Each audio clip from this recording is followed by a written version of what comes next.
Okay, hello, Josh.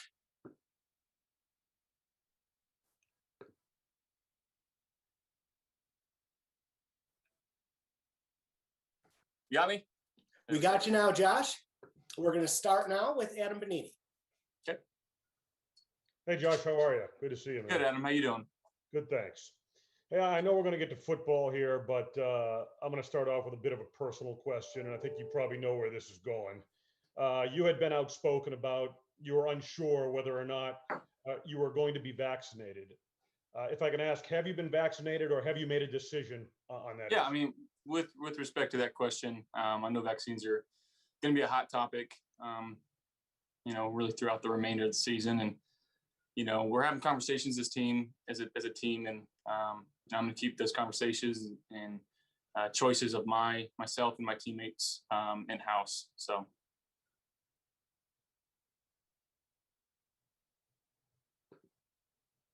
Hey, Josh, it's Kim Jones. How are you doing?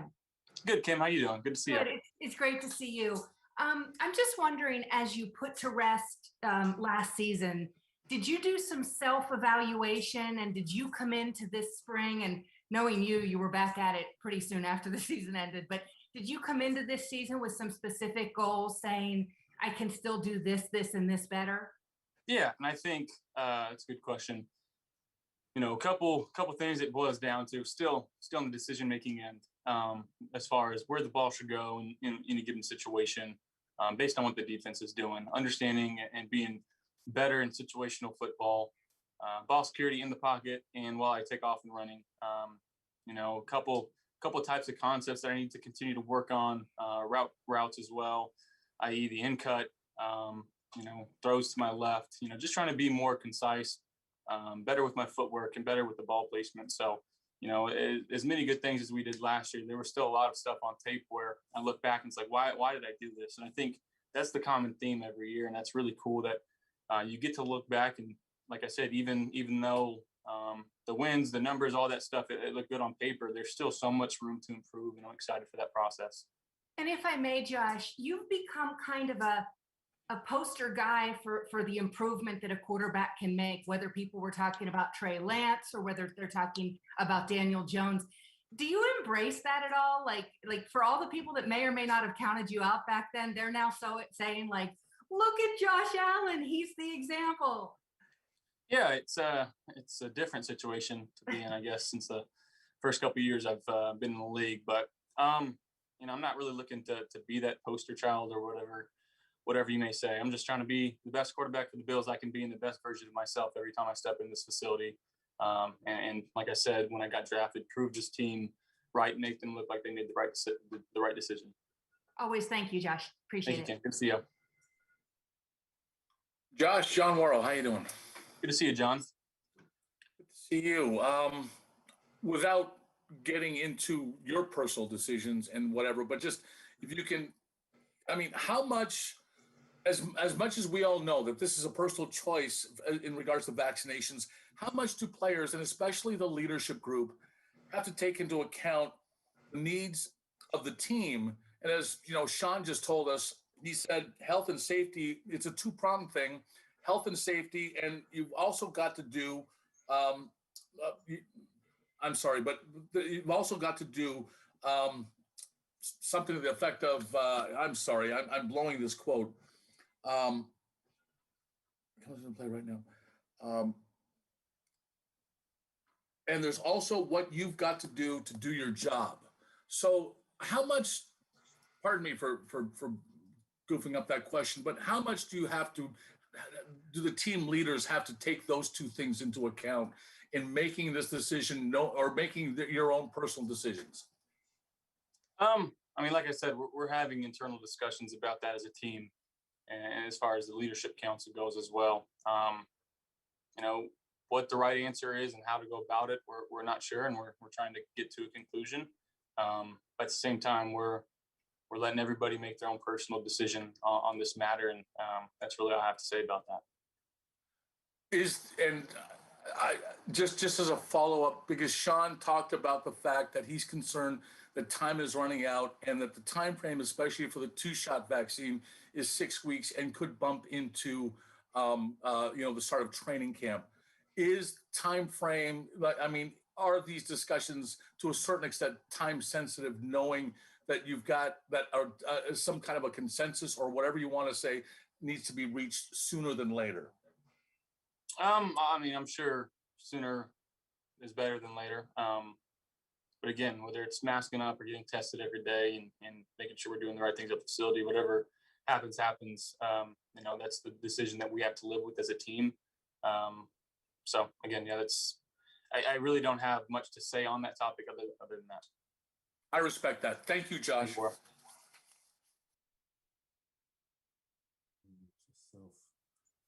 I'm muted. All right. Good afternoon. Good afternoon, Josh. George Radney. Good afternoon, Josh. George Radney, Challenger Community News. Good to see you, George. All right. It's good to see you too. Can't believe it's time for football already. And with the start of these OTAs, have you guys started already working on crowd noise for the upcoming season? Because now the crowds are most likely going to come back this year, and you're going to have to dedicate a lot of time to crowd noise. Have you guys started with that this week? Oh yeah, the first drill we did as a team, there was crowd noise, so it was good to get out there and feel that again. Honestly, last year the luxury of being able to go into an away game and not have to deal with the crowd noise and being able to make checks at the line and deal with your snap count in an easier fashion. It was awesome, but we understand that that's probably not what it's going to be like this year, and we got to practice everything that we can. And Coach McDermott's extremely good and detail oriented when it comes to practice and trying to focus on the little things that matter. And that's just one of those little things that makes a huge impact on a game. So, we're going to try to get as many opportunities that we can with the crowd noise. And, I'm excited again for that and being able to try to be the best team at operating at an away stadium, whether it's communication or checks or signals, making sure that we're getting to line. But starting that process now is what's going to help us during the regular season. Yeah, and one last question on that point. What percentage would you think that is of affects a team in any given game, home or away, with crowd noise? I mean, I definitely think it matters where you play. There are certain stadiums that are, you can't even hear your own thoughts. Going back to that game in Kansas City last year, Arrowhead's known as one of the loudest stadiums. But even with whatever it was, I think 17,000 people in the stands. I mean, making calls and checks at the line and trying to do that before the play clock is over, it presents a challenge. So, like I said, that practice that we can start getting now is going to pay dividends in the season. Excellent. Thank you very much. Have a great day. You as well, George. Dr. Josh, Mookie Hawkins, Buffalo Sports Today. How's it going, big guy? Good, Mook. How you doing? Good to see you. I'm doing good, man. Hey, happy belated birthday. And those ones you had on was pretty crispy, by the way. Oh, you like those? Yeah, I like those. But one thing I do like is this year's roster and guys you have rapport with, like Tanner Gentry, Jacob Hollister out of Wyoming, and practically being with the same guys for, these 3 years. How much comfortability does that give your confidence a boost year 4?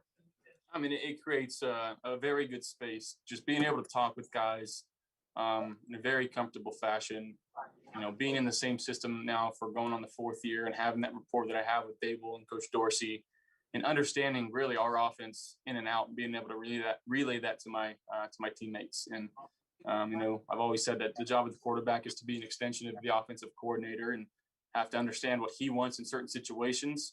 And by me knowing that, I get to relay that to my teammates and allow us to try to have better success on the field. So it's a blessing to be, in this situation. Not many people have that luxury of being in the same system and understanding and knowing guys on a personal level for as long as I have. So definitely blessed here. Absolutely, man. And speaking on that, this offseason, I know with the great season that you had last year, what specifically did you focus on after putting it all together last year? Yeah, I mean, again, every year presents a new challenge. So getting in and getting back with the guys, learning our playbook even better, understanding defenses even better, trying to find ways I can and be better and more concise in delivering the football, especially on certain routes like I alluded to earlier. But you always have to find a way to get better, because if you're not getting better, you're getting worse. And we understand that as a team. And, we're not guaranteed anything this next season. Just because we played in the AFC Championship game doesn't mean that we're going to, win any games next year. So we got to put the work in now so it pays off later. Absolutely, man. Welcome back to football and enjoy camp. Thanks, Moop. Good to see you. Yes, sir. Hey, Josh, Heather Prusak here. Good to see you. Thanks for taking the time to do this. Just how beneficial, you mentioned continuity with your receivers, but how about on the offensive line with the way that Brandon was able to bring back those key pieces to the O-line and to have that continuity intact there on the line? No, yeah. Being able to have guys that, again, know the system, that communicate well, that know each other, and know what to expect from each other. I think that's huge, especially in the O-line, because if you can have that trust in the guy to the left or right of you or both, it makes your job a lot easier, understanding certain blocking schemes and having that trust that you're going to get the double team in the calls wherever you're going to get them. So, I don't know how he did it, but he did. And, I'm glad to have the guys that we have back, and I love those guys. And they're the heartbeat of this team. And they don't get enough credit for what they do and what they did last year. So, I'm excited to have them back. And again, we gotta continue to find ways to work and get better. And I got no doubt that the guys that we have are going to do that. Obviously, you don't have John Brown this year, but a new addition is Emmanuel Sanders. We haven't been able to talk to you. Just kind of your thoughts on the addition of bringing a guy like that in. I mean, you look at what he did last year, and kind of switching through a couple of different quarterbacks, but had a lot of success last year. And obviously throughout his career, he's been, one of the best receivers in the game. And watching him on film, it's fun. He's still got a lot of juice left. And the way that he gets in and out of breaks, the way that he breaks down, and just his ability to route run. And then you throw that in with the continuity that he has with Beasley of being college teammates and being able to find concepts that he likes and be able to incorporate them into what we're doing here. He's going to have, a really good year, and we're excited to have him. So, he's going to help us out a lot. Cool. Thanks, Josh. Appreciate it. Thank you, Heather. Hey, Josh, good to see you. Obviously, the team picked up your fifth-year option, and now the next step is working on an extension. How much do you focus on it, especially knowing there's still years left on your contract? Yeah, I'm just trying to be the best quarterback that I can be for the Bills, and that's why as players, most of us, not all of us, but most of us have agents to take care of that side of things. And again, that's the least most thing I'm worrying about right now. I'm just trying to find ways that I can get better and be better for this team and help us accomplish the goal that we want to accomplish. So is there a preference to would it be to get it done sooner rather than later so the conversation stops, or it's that far out of your mind that it doesn't matter? I mean, one, it doesn't matter, but I think on your guys' end, getting it done quick would kill all these questions that you have about it. But again, I'm focused on, like I said, being the best version of myself, being the best quarterback, the best leader that I can be for this team, day in and day out. Thanks, Josh. Thank you. Hey, Josh, Josh Reed here. How are you? I'm good, Josh. Good to see you. Good to see you as well. I know in the past you've had certain games that you've kind of filed away in the back of your mind that kind of have driven you to excel. Is Kansas City one of those games now that you've kind of put in the back of your mind where it pushes you kind of to get to the next level? Absolutely. There's a lot of opportunities in that game, and we understood, as an offense, they were really good. You got one of the best quarterbacks, if not the best quarterback in the league. Some really good skill players. So we understood as an offense that we had to do our job. And, it came down to that we didn't do a good enough job of that, putting up enough points and helping our defense out on third downs. So again, we got to find a way to get over that hump there. But as crazy as it seems, we're not focused on what they're doing right now, or really for that matter, any team other than game one. And I think we all know who that is. It's the Steelers at home. And that's the biggest focus that we have on right now is getting to that point, and we'll cross that bridge when we get there. One last one for you. Sean said that things inside the building and around the facility are about 60 to 70% back to normal. Do you see that a little bit? And, does it give you a little bit, just hope for maybe the near future, things being 100% back to normal? Yeah, for sure. And being able to hang out outside the facility with guys and not have to social distance. But again, we're taking those precautions and masking up here. And we want to be in the building. We want to be around each other. We want to be able to develop that camaraderie with the guys. We're getting a taste of it, but again, we're longing for that day. Thanks, Josh. Appreciate your time. Thank you, Josh. Hey, Josh Nippleday. Hope you're doing well. Thanks for doing this. You touched on this a little bit earlier, but I kind of wanted to go back to it. You took such a big step from year 2 to year 3. And now as you enter another season, kind of coming off a season where you made, such an impression, what do you have to do to take that next step forward? Because obviously, it's going to be a little bit of a different step now than it was maybe at this time last year. Yeah, I mean, again, to take that next step, I've got to reevaluate what I'm doing on the field, be very honest with myself. And I think that's one thing that I feel like I can brag about is I'm a very honest person with myself, and I'm very realistic when it comes to my play on the field and what I can do better and what I need to do better, and approaching how to do that. So there's a lot of things, like I said, that I look from last year that it's just, what am I doing here? Why am I doing this?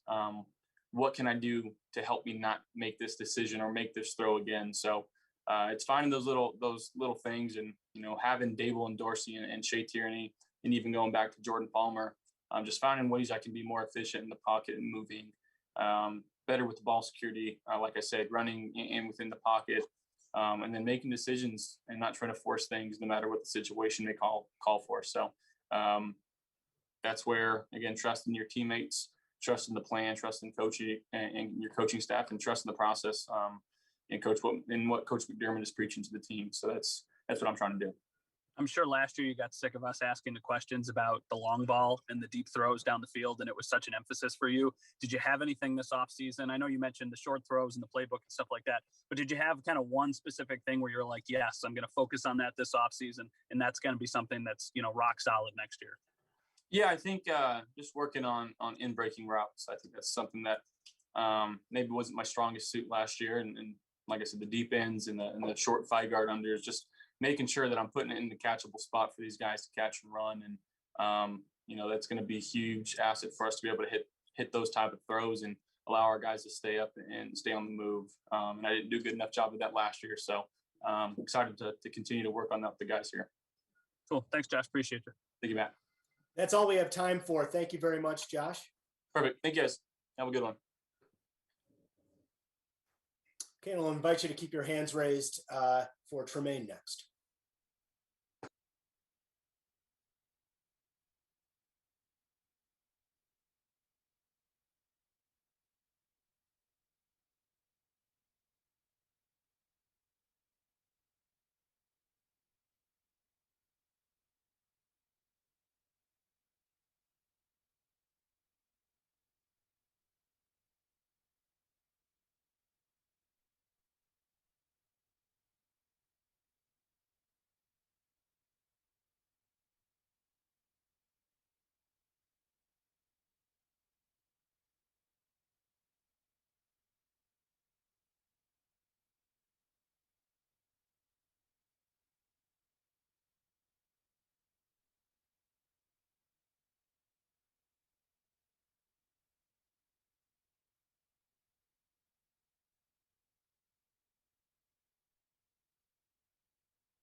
And we're gonna have Tremaine shortly. We'll start with John Scott when he arrives.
All right, Donnie, we're ready to roll. Tremaine Edmunds. Okay, we'll start with John Scott. Hey, Tremaine, good to see you. It's going to be a hot topic. I'm here, I'd imagine here, but just what have the conversations been like with your teammates regarding the vaccine? And are you willing to say whether or not you have been vaccinated at this point? Yeah, we talked about it. I think what it comes down to, I think, guys are, at a stage now, it's an individual decision. So, me personally, I wouldn't, persuade a guy whether to get it or not. It's just more so of what they want to do. They have to make decisions for their family, what they think is best for them, and make that business decision based on what they think. Are you willing to say one way or the other if you have or not? I'd rather keep it to myself. Great. Thanks, Tremaine. Hey, Tremaine, it's Kim Jones from NFL Network. Can you hear me okay? Yes, how you doing, Kim? I'm great. Real quick, I saw you and your brothers on NFL Network this off season talking about your book. I loved it. I was jealous. I wish I had done that interview, but you guys were terrific. I really enjoyed it. I appreciate that. I can't believe you're still only 23 years old, and I think you just had a birthday in May. May 2nd. May 2nd. Yeah, well, happy birthday. I'm just wondering, I know this is a complete softball question, but hey, it's the off season. Do you believe, and why do you believe that your best football is still ahead of you? Because I remember you at the combine and people were just marveling at, we know what he is now, but look what he could be in a few years. And now you're a few years in. Yeah. Just because I know my mindset and I know my, ability and what I could do. I'm a guy that I always want to get better. So, I'm never going to think I'm at my full potential. There's always some room to grow. And I take that approach in everything that I do. So whatever I do, my mindset is to get better, something correct what I messed up on the previous day and come out the next day willing to correct it and make sure I, take a step forward. Thanks, Tremaine. Look forward to talking to you again. Thank you. Yeah.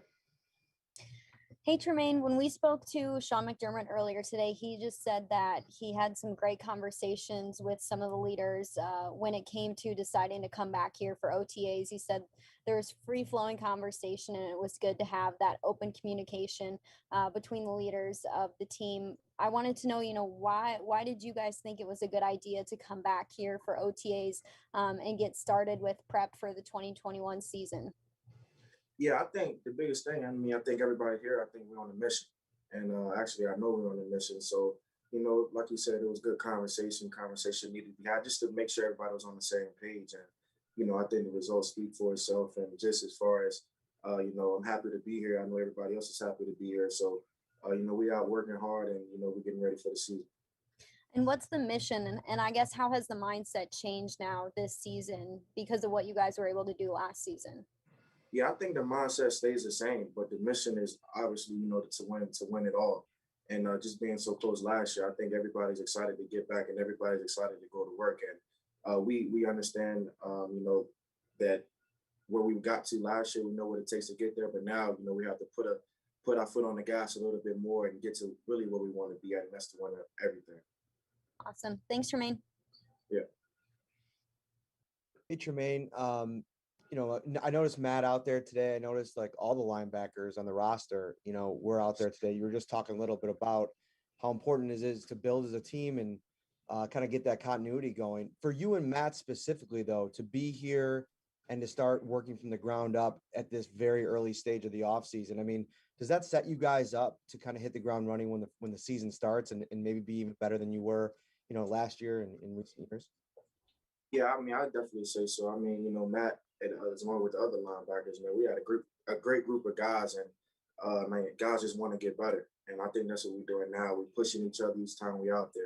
We helping each other out, and that's what you look for, in your teammate and guys that you go to war with. So, only thing that we could do, man, is go out there, perform, and come out to practice willing to get better, and just control what we can control.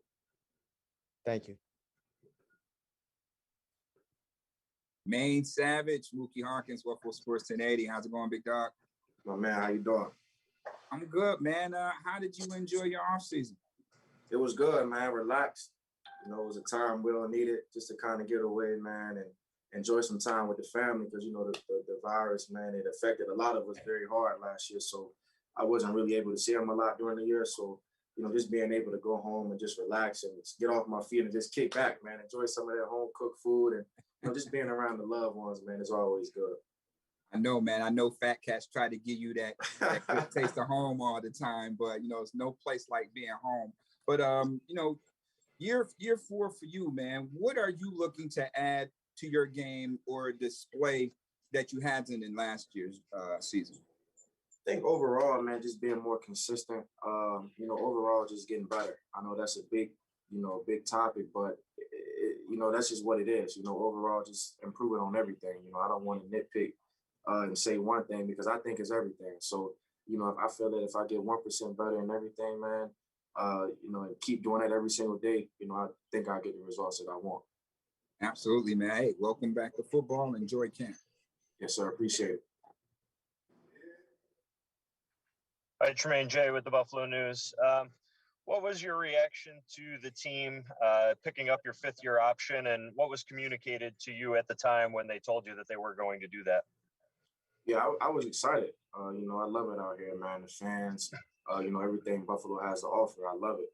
And so I was excited, man, just because I know the group that we have here, and I'm excited just to be back to go to war with them, man, so we can all try to accomplish what we all here to do, and that's to win a championship. So I was excited, man, smiling from ear to ear. My family was excited because they love it here as well. So I'm excited what the future brings. And, this year I'm just looking at, what we could do as a team this year. And then in regards to the vaccine and the vaccination, as the team captain, Sean and Brandon have talked about how if the team reaches a certain threshold, that there could be benefits in terms of relaxed masking. You may be able to have meetings in a more traditional fashion, things that could benefit the team. Knowing that, how has that impacted your conversations with your teammates as a team leader? And do you worry that because this issue has become so divisive, that it could potentially divide this team, which has seemed to be so close over the past few years? Like I said, we had some communication, but I kind of leave that up to Coach McDermott and Bean to kind of put their 2 cents in, like he said, and give input on it. And I think guys are still being educated on it, so you kind of just take that information, and I think guys will kind of react to it in the way they will. But I kind of leave that stuff up to Bean and Coach McDermott. Do you yourself worry though that it could divide teammates because it has become a divisive issue as a team captain? Is that something that you worry about? I think it's a topic that a lot of guys may have different opinions on. So it's something to continue to look to in the future, and kind of get thoughts from everybody and move forward from there. And as a team, we'll talk about it and see what we come to in the future. Thanks.